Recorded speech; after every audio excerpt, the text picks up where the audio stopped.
大家咳嗽不要觉得就恐慌了，是不是新冠又来了？实际上目前来说，新冠菌株的毒力已经很低了，大部分症状也就是个咳嗽、感冒，过几天就好了。它也是一个病毒感染，也就是说有个自愈的过程。现在各种各样的病毒都有，有的是通常的感冒病毒啦，有的是 RSV 病毒。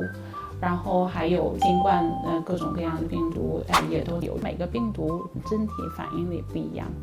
通常来说，病毒感染的话，3到5天的是一个高峰期，你的症状会加重，但是过了这个高峰期会越来越好。你假如过了这段时间，大概1周了，还咳嗽很厉害，一点好转都没有的话，你最好去看医生，看看有没有肺炎了什么的。